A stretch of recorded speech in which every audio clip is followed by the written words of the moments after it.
ఉన్న బంగారాన్ని విడిపించి ఆ రోజు ఆన్లైన్ రేటుకే మేము కొంటాం. Sharma gold company. ఈ మధ్యకాలంలో భార్య ఉండగానే ప్రియురాలను భారీగా చేసుకునే ఘటనలు చాలానే కనిపిస్తున్నాయి. ముఖ్యంగా ఎవరో వేరే వారు చేసుకున్నారంటే ఏమో అనుకుంటే పొరపాటే. ఉన్నత ఉద్యోగులు, రాజకీయ నాయకులు ఇలా పలుకుబడి ఉన్నవారే ఎక్కువగా ఇలా వ్యవహరించడం గమనార్హం. తాజాగా నల్గొండ డీఈఓ భిక్షపతి కూడా ఇలాంటి వ్యవహారానికి పాల్పడ్డాడు. ప్రస్తుతం డీఈఓ 2 ఏళ్ల పూజారి అవతారమెత్తిన ఘటన నల్గొండ జిల్లాలో సంచలనంగా మారింది.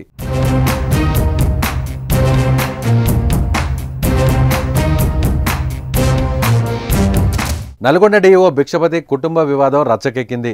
నల్గొండ జిల్లా కేంద్రంలోని రాఘవేంద్ర కాలనీలో డీఈఓ భిక్షపతి నివాసం ఉన్న ఇంటికి బంధువులతో కలిసి చేరుకున్న ఆయన భార్య మాధవి ఆందోళన చేపట్టింది. నల్గొండ జిల్లా కేంద్రంలోని రాఘవేంద్ర కాలనీలో డీఈఓ భిక్షపతి నివాసం ఉన్న ఇంటికి బంధువులతో కలిసి చేరుకున్న ఆయన భార్య మాధవి ఆందోళన చేపట్టింది. దీంతో డీఈఓ, ఆయన భార్య, బంధువుల మధ్య తీవ్ర వాగ్వివాదం జరిగింది.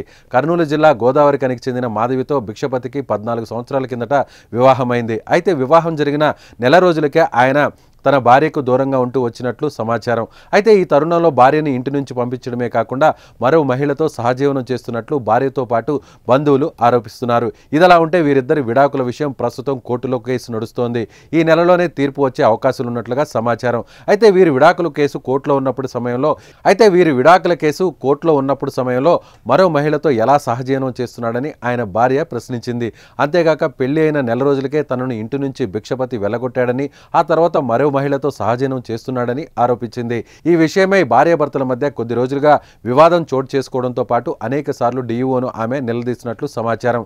అయితే తాజాగా డీఈఓ భిక్షపతి ఇంటికి బంధువులతో కలిసి వచ్చి ఘర్షణ పడింది. తనతో వివాహమైన తర్వాత మరో మహిళతో ఎలా ఉంటావంటూ ఆయన్ను ప్రశ్నించడంతో పాటు వాగ్వివాదానికి దిగింది.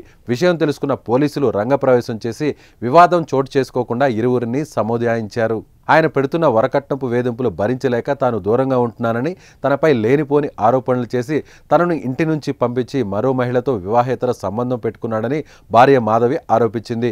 తన భర్త అన్యాయం చేశాడని, ఆయనపై చర్యలు తీసుకోవాలని భార్య మాధవి పోలీసులను ఆశ్రయించింది. నెలకే వదిలేసిండు నన్ను. అప్పుడు వేరే ఆమెతోటి ఇల్లీగల్ కాంటాక్ట్స్ పెట్టుకొని నన్ను నెలకే వదిలేసి మళ్ళీ తర్వాతకి నా పైనే లేనిపోయిన ఆరోపణలు వేసి కోర్టులో కేసేసి నువ్వు డైవర్స్ కేసు కావాలని. నువ్వు డైవర్స్ కేసు వేసుకున్నప్పుడు ఇంకో దాంతో ఎట్లా ఉంటారండి? కోర్టులో కేసు వేసినావు, డైవర్స్ కేసు గాంధీ ఇంకొక ఆమెను తీసుకొచ్చుకొని ఎట్లా ఉంచుకున్నావు? ఇదే 3 పిల్లల్ని ఎట్లా కన్నావు?